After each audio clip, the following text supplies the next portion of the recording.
Thanks, everyone. Hello. I've got one question for my panel. Would you pay $8 for a strong oat large flat white? You're talking to the wrong person because I drink Nescafe. But I could say some of my Chinese customers would, because at the moment they pay $12 for a litre of milk. So I don't think $8 for a coffee would be too much. Okay, Peter, you're a no. Robert? I'm going to answer in a similar way. It makes beer at $12 or $13 look pretty good value, and beer's got barley in it, so it's a good way to look at it. I'll take the oat out, but only because of personal preferences, and I'm going to have to still pay it. I was in the US only a couple of weeks ago, and I'm pretty sure I paid $10 US there for a Starbucks coffee. So, yes, I've got to pay it. Okay, we have our first yes. Yeah, it's a yes from me as well. Rice is an essential food. I think so is coffee. So it's a yes for me. Very good. Okay, I'm a no for the record. So we have to start with the question of the day. How are the tariffs affecting business as of now? And please share with us, what are the kind of questions your employees are asking? Robert, I'm going to start with you. Sure. Look, right now, very little impact at all, other than I would say that both tariffs and non-tariff barriers in the agriculture sector are nothing new. Graincorp's business of over 100 years of experience, and we've had to accommodate tariffs over the decades many times, and we're a sector that's been very good at navigating our way around those, finding new markets, diversification. I think the real risk of tariffs is it lifts the cost for consumers. That drives inflation, and that's not good for anyone. True. David, what's your opinion? Yeah, I think very similar to Robert. We're a 200-year-old business that essentially was set up to export products back or around the world. We export products around the world today, and we just moved that global footprint is the really important thing for us, so that we can move our products around the world to take account for the tariffs or whatever trade, freight, logistics challenges are there. We just got to keep playing what's in front of us. As for what our employees are asking, certainly the US piece at the moment is, the US is in our top 2 markets, and so there is definitely some hesitation and some questions being asked there, particularly by our employees in the US. We have people scattered around the world to help us sell our product around the globe, and certainly those US employees are kind of very concerned as to what it does mean for that market for us. Is that like saying the market will find a way, perhaps? On the big question, yeah, the market will find a way. I think we might come to it later. From a beef perspective, I'm not sure they've thought some of these things through, like they're at historical lows from a domestic beef production perspective, and so I'm not sure that would have been the time I wanted to make it more expensive, but I appreciate they're playing broader fields than that. And in rice, is this a familiar situation or a bit of a novel kind of catastrophe? Very familiar. Rice is the predominant carbohydrate consumed on the planet. Over 4 billion people rely on rice for food security, so governments have long had tariffs in place, and it's quite a complex tariff environment to navigate. So it's not new. I think what is new is the unilateral way in which the tariffs now look like they're going to be applied. And I think to Robert's point, that'll have a fairly immediate effect in terms of inflation and the flow-on effects globally through a lot of commodities. Vesna, I think it's important to remember that trade in agriculture products and food generally has to be mutually beneficial. The only reason that other countries buy our product is because they need it or because it's more cost effective than what they're able to source in their own markets. So in that respect, food is incredibly resilient. The population needs to eat. The demand is there, and what we've seen in the past when tariff regimes come in, it just dislocates and disrupts the most efficient global supply chains, again leading to inflation. So, very resilient sector based on the need that people have to eat. Peter, you have some experience with China, and we, listening to Senator Farrell, we are now bigger than we were before. What do you think is the easiest means to affix resolving this with the minimum pain but the most efficient solution? The minimum pain for? For the tariff war. Well, we probably don't see any direct impact of the tariffs, the fight between China and the US, and accepted perhaps in a positive way in the sense that China's sort of retaliated with tariffs on dairy, which is our primary export to China. And there's also some uncertainty with Europe, between Europe and China at the moment, which is also, we find that some of the China customers are now looking towards Australia and New Zealand for risk mitigation. So in the short term, it's probably a positive, but in the long term, we have the same issues with inflation and rising costs. David, are you worried that suddenly it's a China thing again, and how is beef placed for that? Look, it certainly could be a China thing again. I think certainly our business was never, long China, let's call it, and so we've got to play these things out on a longer time frame. Look, of course, it can cause disruptions over the next little while. We're aware of political cycles. I think most of us, especially in corporate agriculture, have to play longer time frames than what we're looking at just here. So for an exporter, for example, looking at the beef time frame, we're talking in years potentially. Yeah, that's right. How difficult is it to substitute when you lose an important market? It is difficult, but we can't turn off the supply chain anyway. So, for example, in our business, we're 4 or 5 years from a supply chain, from when we join an animal to when we, move it through the value chain, feed that animal, and move it through. So I can't turn the tap on and off on a 6-month kind of time frame. We just have to be nimble, so we have to move around. There is obviously price pressures, all of those things play out. They're the micro day-to-day, but I think we've got to play the long game here and just manage for what's in front of us. Price pressures were another element raised by Senator Farrell this morning. I mean, if we're talking about a staple like rice, for example, how sensitive do you think the market is to price increases? Look, I think first and foremost, it's a staple, and so consumption still needs to happen of rice. In terms of overall consumption patterns, we don't see it be overly sensitive, but it puts more pressure onto households. And I think in the rice complex globally, the trade wars at the moment are not having a significant impact, and probably unlikely to, given that the US doesn't export a lot of rice. So it's more contingent on countries such as India, and we saw what India did, coming in and out of that export market, and how much that influenced prices here in Australia. Robert, grain has seen the quite extremes of political behaviour with the Ukraine war. I mean, where are everyone's minds at today? Look, I think there's a degree of concern, of course, about cost pressures, but really it comes back to the resilience. And maybe I'll talk about a tariff example. We obviously incurred the barley tariffs from China back in 2020, 2021. And overnight we saw what happened. The Chinese substituted wheat for barley, so we saw increases in wheat exports to China. They also started buying from the US in that environment, which opened up markets for us in places like Mexico and Saudi Arabia. So again, diversification of the supply in Australia and the resilience that farmers have by being able to adjust the crops, but more importantly, diversification in destination markets in a product that's in demand everywhere in the globe.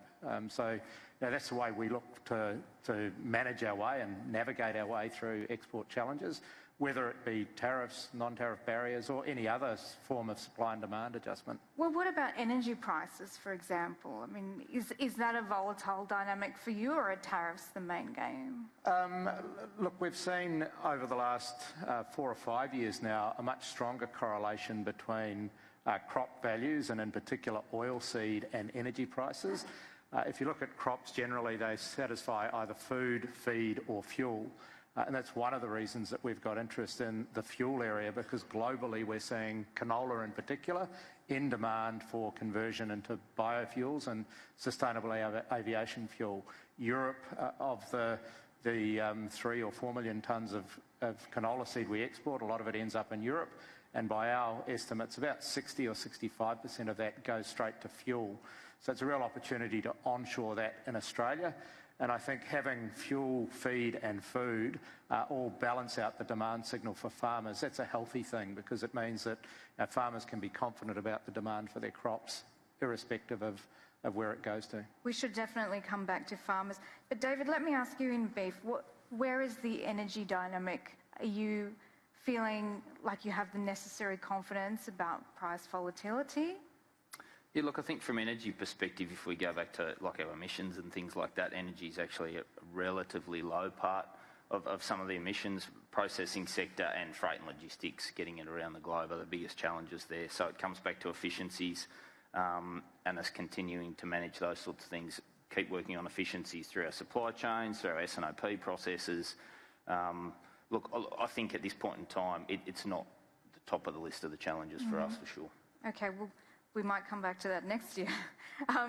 Peter, do you want to talk a little bit about, doing business in a friendlier China, and how do you know what consumers want? Well, we've actually been doing business since 2011, so we've been through quite a few cycles. The boom prior to COVID, then the political tensions, then COVID, and now we see the market rebounding. I was interested to hear the Minister's comments about the recovery for the products that were suspended during that period of geopolitical tension. Like the crayfish? Yeah, in our business, a lot of what we send is like niche products. There's dairy, it's the finished product, fresh milk, yogurt, fresh yogurts.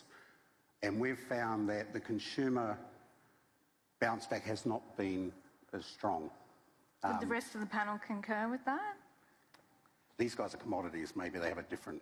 Yeah, look, commodities move around from year to year for all sorts of reasons. We've actually seen really strong growth across Southeast Asia, so Indonesia, Vietnam, Philippines, Thailand, all really strong growth markets. So it's not just about China. China's, of course, a big population and an important population. Seen good growth in India. It's all about relationships, in my experience. We spend a lot of time visiting customers, building relationships, understanding what they want, and making sure we can service that reliability, quality, what Australia's known for. Yeah, look, I think in times of uncertainty, whether it's China, whether it's the trade situations at the moment, there's also opportunities. And I think as Australian companies, we're used to having to look at those relationships, look at the opportunities globally and find ways. I mean, for an example, in rice, if Canada starts to put tariffs on American-grown rice into Canada, it's going to open up more opportunities for us. And so I think there are those balancing aspects to how the supply chain will kind of rebalance, and those relationships matter. David, are you looking for trade war hacks and opportunities? Well, certainly opportunities will arise, and very similar to the comments previously, it's amazing how America's close neighbours are your best friends all of a sudden, and so there's great opportunities there for us in Mexico, Canada, and UAE. A few people have spoken about that already today. Certainly a developing market for us. Europe has been very strong and will continue to.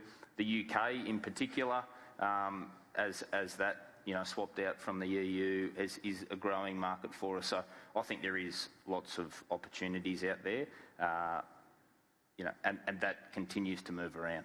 Okay, we'll come back to exports in a sec, but I'm just curious. We've heard from Leah Weckert, which was an excellent panel with Eli. What is your relationship like with the supermarkets at the moment? I can go first. So at our heart, SunRice is a B2C company, so we sell over 80% of our products direct onto customer shelves around the world. I think our relationship's in a really good position. I think where branded products have to play is to drive value for consumers, and that value can exist in straight price, but that value can also exist in unlocking convenience at home, unlocking the flavour around a meal occasion, something that a consumer's willing to pay for. So I think if you're having those conversations with the retailer and you understand your role as a branded player, then of course there's some tensions around the rise of private label. There's other tensions in that conversation. But if we focus on what the mutual benefit is for the consumer and ultimately for the retailer and for us, there is a good relationship that can be struck up. And we're a great Australian company supplying another great Australian company. So we have many great Australian companies on our panel. Robert, tell us about the supermarkets. Yeah, we're a B2B business. Our focus is on domestic industrial customers like feedlots and flour mills, and then export customers around the world. So We have a food service branded product for bakeries and shortenings, but any retail products that we manufacture through our oils business go through an intermediary and another customer. So no direct relationship with the supermarkets from a Graincorp point of view.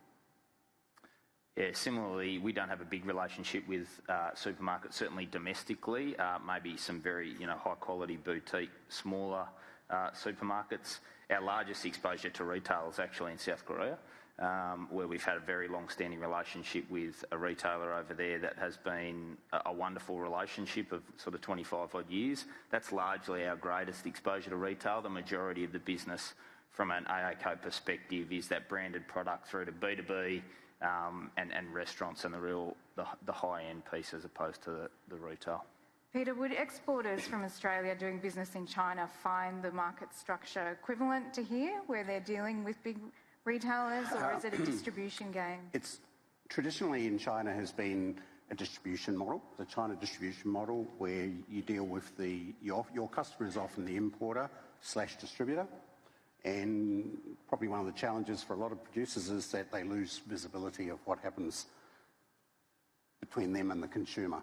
So I think there was a comment before about getting to know your customers. That's actually critical in China. And your customer is not the importer/distributor. Your customer is the retailer or the food manufacturer, or if it's e-commerce, then it's the consumer. So one of the things we work on is we work B2C and B2B. And we have direct relationships with the major retail chains in China, which is their preference as well. Often they actually struggle to get access to Australian brands. They want to, but going through the traditional distribution network, they lack that visibility. David, what do your customers want right now? I think they're always looking for quality and consistency. At the end of the day, if you can offer a superior quality product, people have less problems paying what they need to pay. Consistency being key. We've had a few people talk to that already this morning, so that they can repeat and replicate things that they want to do, especially chefs. They're also looking for something a little bit different a lot of the time. A lot of our market, everyone's looking to differentiate themselves in some way, shape or form. So how can we offer something that differentiates them as a culinary artist if they're a chef and think of themselves that way, or whether it be a retailer, like I said, in some of those Southern Asian markets. But quality is definitely key, and consistency of supply is the other really key part. There's nothing worse than building a wonderful program and then us not having supply. That doesn't last very long at all. So it's why we've got to keep building on the relationships, like Robert said, and make sure that everyone gets a slice of that pie. Well, I mean, in staples, for example, like how is the flexibility to differentiate yourself balanced out by price? Yeah, it's a great question. I think you've got to have a portfolio of products. So there's always going to be the core rice that is at a good price and great quality. But at our heart, we're trying to unlock flavour for the family around the dinner table. Rice is a gateway to flavour. There's not a major culture on earth that doesn't have a rice dish. Think paella, risotto, beautiful aromatic Indian curry or a Thai green curry. And most Australians at least only have one rice dish in their 8 to 12 dishes that the average Australian household sort of cycle over, and that's normally fried rice. And so there's so much more opportunity to unlock flavour and a gateway to a different set of meals. So I think there is lots of opportunities, whether it's our high protein chips or rice snacks. There's a lot of macro health benefits to rice outside of just the staple. So the staple is important, but so too is the breadth of products that you offer to a consumer. And Robert, you're telling me that not all grains are created equal, I'm sure. No, that's right. So customers are looking for quality and consistency in the end products that they make. We see that directly in our human nutrition, our oils business, where our R&D folk are working on improvements in nutrition and health benefits. And that's driving the broader demand for grains that we see across the globe as well, with urbanisation, growing population. But as part of that, a real desire for healthier choices and healthier foods, and also convenience. And that drives the demand for wheat noodles, packaged bread, those sorts of products that help the demand for wheat in particular from Australia. But Peter, perhaps you could describe, since you spend so much time in China lately, how much does fresh cream cost? Oh, I can tell you fresh cream is very hard to find. because it's not really produced locally and it's not being exported in any great volumes. There's whipping cream, the long life, that's used in the food industry. If I can use the fresh milk as an example, the A2 milk sells for about $12, equivalent $12 a litre, but it's air freighted. So no one's making an excessive margin. It's just the fact of life. And so therefore it's a niche product for the market. I just want to go back to the innovation point. I think I see this as well. The Chinese food manufacturers that we're talking to are really interested in innovative and new products. And they really, when they come and talk to the producers in Australia, they want to see how the producers can help them with innovation. Because it's a fact of Chinese life that the innovation is part of they blend it with their traditional values and their traditional foods. One example is Starbucks ice cream, mooncakes. So everyone makes mooncakes during the Moon Festival. Starbucks have recognised that they need to sort of appeal to the younger demographic of their customer base. So this is an opportunity for producers to be able to recognise that they can work with the Chinese customers and develop innovative ideas and recipes. We've got a great question from Ben on the Slido.